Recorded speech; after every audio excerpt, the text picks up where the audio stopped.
is Priya from class 9K. My name is Purnasudha, studying in 9th standard SSC. My name is Maria Prasad, studying in standard SSC. ನಾವು school parliament election ಪರ್ಪಸ್ಗೋಸ್ಕರ ಮಾಡಿದ್ದೀವಿ. ಇಲ್ಲಿ ನಮ್ಮ part ಬಂದು outer designing. ಇಲ್ಲಿ ನಾವು ಒಂದೊಂದು ಕ್ಲಾಸ್ಗೂ ಒಂದೊಂದು EVM machine ಮಾಡೋಕ್ಕಾಗಲ್ಲ ಅಂದ್ಬಿಟ್ಟು ಒಂದು EVM ಮಷಿನ್ ಮಾಡಿ ಅಲ್ಲಿ ಒಂದೊಂದು ಕ್ಲಾಸ್ಗೂ ಎಷ್ಟು ಜನ ಕ್ಯಾಂಡಿಡೇಟ್ಸ್ ಇರ್ತಾರೋ ಅಷ್ಟು ಜನ ಒಂದೊಂದು ಸ್ಲ್ಯಾಬ್ ಮಾಡಿ ಆ ಸ್ಲ್ಯಾಬ್ ಈಗ ಯಾವ ಕ್ಲಾಸ್ ಬರುತ್ತೋ ಆ ಸ್ಲ್ಯಾಬ್ನ ಇದ್ರೊಳಗೆ ಹಾಕಿದ್ರೆ ಆಗ ಓಟ್ ಮಾಡ್ಬೇಕು. ಈಗ ನಾವಿಲ್ಲಿ ಎಕ್ಸಾಕ್ಟ್ EVM ಮಿಷಿನ್ ಕಲರ್ಸ್ ನ ಯೂಸ್ ಮಾಡಿ ಈ ಔಟರ್ ಲುಕ್ ಆಗಿ ಬಟನ್ಸ್ ಮೇಲೆ ಬ್ಲೂ ಕಲರ್ ಶೀಟ್ಸ್ ನ ಅಂಟಿಸಿ ಅದರ ಹಿಂದ್ಗಡೆ ಗ್ರೇ ಕಲರ್ ಶೀಟ್ ನ ಅಂಟಿಸಿ ಅದನ್ನ ಎಕ್ಸಾಕ್ಟ್ EVM ಮಿಷಿನ್ ರೀತಿನೇ ರೆಡಿ ಮಾಡಿದ್ದೀವಿ. ಮತ್ತೆ ನಾವಿಲ್ಲಿ ಸಂಬೋರ್ಡ್ ನ ಯೂಸ್ ಮಾಡಿದೀವಿ. ಇದರಿಂದ ನಾವು ಯಾವ ಶೇಪ್ ಪೇಂಟಿಂಗ್ ಕಲರ್ ಬೇಕು ಅದ್ರ ಸೈಜ್ ಅಲ್ಲಿ ಕ್ಲೀನ್ ಮಾಡಿದೀವಿ. EVM ಮಿಷಿನ್ ಯಾವ ಸೈಜ್ ಇರುತ್ತೆ ಮತ್ತೆ ಇದರಲ್ಲಿ ಎಷ್ಟು ಜನ ಇರ್ತಾರೆ 8 ಮೆಂಬರ್ಸ್ ಸೈಜ್ಗೆ ಎಷ್ಟು ಬೇಕಾಗುತ್ತೆ ಆ ತರ ಮಾಡಿದೀವಿ.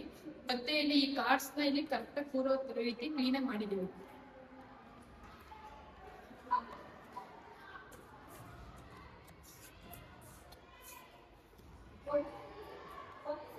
ಮತ್ತೆ ಈಗ ಲಾಸ್ಟ್ ಆಗಿ ನಾವು ಈ ಮೆಟೀರಿಯಲ್ಸ್ ನ ಇಲ್ಲಿ ಯೂಸ್ ಮಾಡಿದ್ದೀವಿ.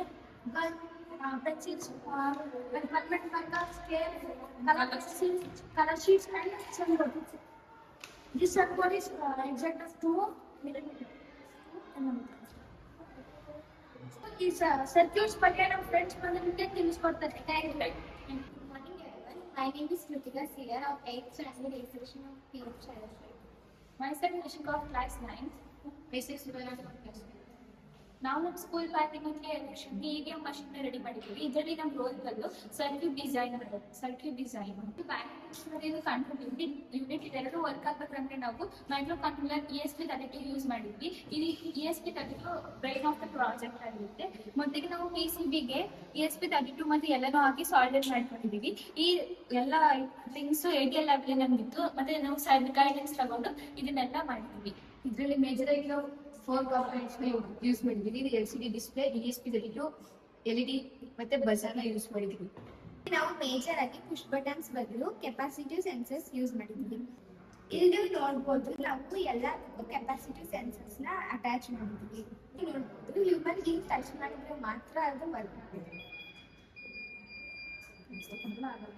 ಮತ್ತೆ ಪ್ಲಾಸ್ಟಿಕ್ ಆದ್ಮೇಲೆ ಪ್ಲಾಸ್ಟಿಕ್ ಪೇಪರ್ಸ್ ಅದನ್ನ ಮಾಡಿದ್ರೆ ವರ್ಕ್ ಆಗುತ್ತೆ.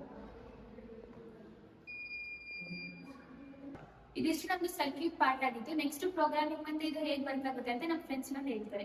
Thank you. Myself Mahanati, studying in 9th standard A section. Myself Sarvika, studying in class 9. Myself Sanika, studying in 9th standard.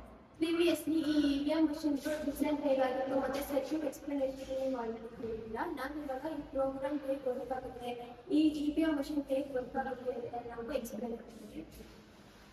ನಾವು ಈ ಕೋಡ್ನ ಡಿಸೈನ್ ಮಾಡೋದಕ್ಕೆ ಆರ್ಡಿನೋ IDE ನ ಬಳಸ್ಕೊಂಡಿದ್ವಿ. ಅದ್ರ ಜೊತೆಗೆ ಜೆಮಿನಿ AI ನ ಬಳಸ್ಕೊಂಡಿದ್ವಿ ಕೋಡ್ನ ಪ್ರಿಪೇರ್ ಮಾಡೋದಕ್ಕೆ. ಅದ್ರ ಜೊತೆಗೆ ನಮಗೆ ನಮ್ಮ ಸರ್ ಅಸಿಸ್ಟೆನ್ಸ್ ಇಂದ ನಾವು ಈ ಕೋಡ್ನ ಮತ್ತೆ ವಾಪಸ್ ಡಿಸೈನ್ ಮಾಡ್ಕೊಂಡಿದ್ವಿ. ಜೆಮಿನಿಗೆ ಪ್ರಾಂಪ್ಟ್ ಕೊಟ್ಟು ನಮಗೆ ಬೇಕಾಗಿರೋ ತರ ಕೋಡ್ನ ಡಿಸೈನ್ ಮಾಡಿಸ್ಕೊಂಡಿದ್ವಿ. ಮತ್ತೆ ಆ ಕೋಡ್ನ ನಾವು ಆರ್ಡಿನೋ IDEಗೆ ಕೊಟ್ಟು ನಮ್ಗೆ ಯಾವ ತರ ಕೋಡ್ನ ಬೇಕು ಅಂತ ಹೇಳ್ಬಿಟ್ಟು ಇಲ್ಲಿ ಪ್ರಾಪರ್ ಆಗಿ ಮಾಡ್ಕೊಂಡಿದೀವಿ. ನಾವು ಕಂಟ್ರೋಲ್ ಯೂನಿಟ್ ಮತ್ತೆ ಬ್ಯಾಲೆಟ್ಗೆ ಸಪರೇಟ್ ಆಗಿ ಕೋಡ್ನ ರೆಡಿ ಮಾಡ್ಕೊಂಡಿದ್ವಿ. ಇದು ಕಂಟ್ರೋಲ್ ಯೂನಿಟ್, ಇದು ವೋಟಿಂಗ್ ಮಿಷಿನ್. ನಾವಿಲ್ಲಿ ರೆಡಿ ಕೊಟ್ರೆ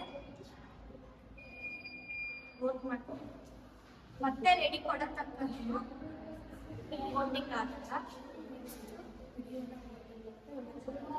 ನೆಕ್ಸ್ಟ್ ನೀವು ಇಲ್ಲಿ ನೋಡ್ಬೋದು ಎಲ್ಲ ಕ್ಲಾಸಿಗೂ ಒಂದೇ ಮಿಷಿನ್ ಅಲ್ಲಿ ವೋಟ್ ಮಾಡೋ ತರ ಮಾಡಿದೀವಿ. ಕ್ಲಾಸ್ ಚೇಂಜ್ ಮಾಡ್ಕೊಬಹುದು. ಮತ್ತೆ ಆ ಕ್ಲಾಸಲ್ಲಿ ಟೋಟಲ್ ಎಷ್ಟು ವೋಟ್ ಆಗಿದೆ ಅಂತಾನು ಕೂಡ ನೋಡ್ಬೋದು. ಮತ್ತೆ ಇದನ್ನ ಪ್ರೆಸೆಂಟ್ ಹೋಲ್ಡ್ ಮಾಡಿದ್ರೆ ಆ ಕ್ಲಾಸ್ದು ಹೋಲ್ಸ್ ಕ್ಲೋಸ್ ಆಗುತ್ತೆ. ನಾವು ರೆಡಿನೂ ಕೊಡಕ್ಕಾಗಲ್ಲ. ಮತ್ತೆ ಎಲ್ಲರದ್ದು ವೋಟಿಂಗ್ ಮುಗ್ದಾದ್ಮೇಲೆ ನಾವು ಈ ಕೇಬಲ್ನ ತೆಗೆದು ಇಲ್ಲಿ ಕಂಪ್ಯೂಟರ್ಗೆ ನಾವು ಕನೆಕ್ಟ್ ಮಾಡಿದ್ರೆ ಇಲ್ಲಿ ವೆಬ್ ಡ್ಯಾಶ್ ಬೋರ್ಡ್ ಅಪಿಯರ್ ಆಗುತ್ತೆ, ಮತ್ತೆ ಯಾವ್ಯಾವ ಕ್ಯಾಂಡಿಡೇಟ್ಗೆ ಎಷ್ಟೆಷ್ಟು ವೋಟ್ ಬಂದಿದೆ ಅಂತಾನು ಕೂಡ ಇಲ್ಲಿ ಗೊತ್ತಾಗುತ್ತೆ. ಆಮೇಲೆ ಇಲ್ಲಿ ನಮಗೆ ಡೌನ್ಲೋಡ್ ರಿಸಲ್ಟ್ಸ್, ಡೌನ್ಲೋಡ್ ಲಾಗ್ಸ್ ಮತ್ತೆ ವೈಪ್ ಮೆಷಿನ್ ಇರುತ್ತೆ. ಇದು ಯಾವ್ದನ್ನಾದ್ರೂ ಓಪನ್ ಮಾಡ್ಬೇಕು ಅಂತಂದ್ರೆ ನಮಗೆ ನಾವೊಂದು ಕೋಡ್, ಇದನ್ನ ಮಾಡಿರೋ ಅಡ್ಮಿನ್ ಒಂದು ಕೋಡ್ ನ ಅಪ್ಲೋಡ್ ಮಾಡಿರ್ತಾರೆ, ಆ ಕೋಡ್ ನ ಹಾಕಿದ್ರೆ ಮಾತ್ರ ಇದು ಓಪನ್ ಮಾಡ್ಬೋದು.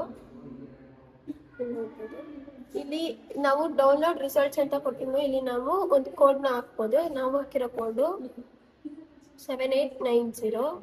ಇದಾದ್ಮೇಲೆ ನಾವಿಲ್ಲಿ ಓಕೆ ಕೊಟ್ರೆ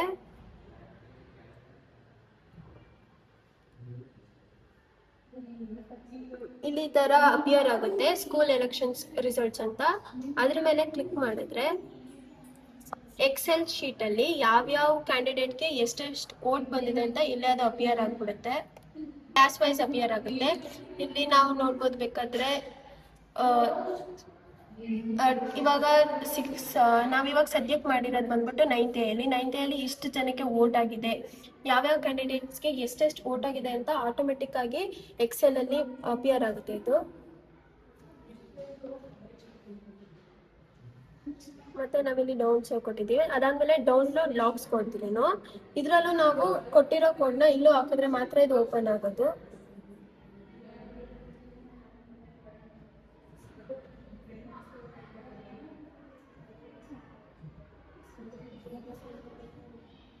ಮತ್ತೆ ಇಲ್ಲಿ ಅದೇ ಸೇಮ್ ಹಂಗೆ ಬರುತ್ತೆ. ಇದ್ರ ಮೇಲೆ ನಾವು ಕ್ಲಿಕ್ ಮಾಡಿದ್ರೆ ಇಲ್ಲಿ ಎಕ್ಸೆಲ್ ಅಲ್ಲಿ ಹಾಗೆ ಬರುತ್ತೆ. ಮತ್ತೆ ಇಲ್ಲಿ ನಾವು ಯಾರ್ಯಾರು ಯಾವ್ಯಾವ ಟೈಮಲ್ಲಿ ಈ ಬ್ಯಾಲೆಟ್ ಮೆಷಿನ್ ನ ಯೂಸ್ ಮಾಡಿದ್ದಾರೆ, ಏನ್ ವೋಟ್ ಹಾಕಿದ್ರು ಕೂಡ ಕ್ಲಾಸ್ ಚೇಂಜ್ ಆಗಿದ್ರು ಪ್ರತಿಯೊಂದು ಇಲ್ಲಿ ಅಪಿಯರ್ ಆಗುತ್ತೆ. ಆಟೋಮೆಟಿಕ್ ಆಗಿ ನಾವು ರಿಯಲ್ ವೋಟಿಂಗ್ ಟೆಕ್ನಾಲಜಿ ಹೇಗಿರುತ್ತೋ ಅದು ಹಿಂಗೆ ವರ್ಕ್ ಆಗಿದೆ. ಯಾವ್ಯಾವ ಡೇಟ್ ಅಲ್ಲಿ, ಯಾವ ಟೈಮ್ ಅಲ್ಲಿ, ಎಷ್ಟು ಸೆಕೆಂಡ್ ಅಲ್ಲಿ ಇದನ್ನ ಯಾರು ಟಚ್ ಮಾಡಿದ್ದಾರೆ, ಯಾರು ಇದನ್ನ ಯೂಸ್ ಮಾಡಿದ್ದಾರೆ, ಇಲ್ಲಿಂದ ಡೇಟಾ ತೆಗ್ದಿದ್ದಾರೆ ಅಂತ ನಾವು ತಿಳ್ಕೊಬಹುದು ಇದರಿಂದಾನೆ.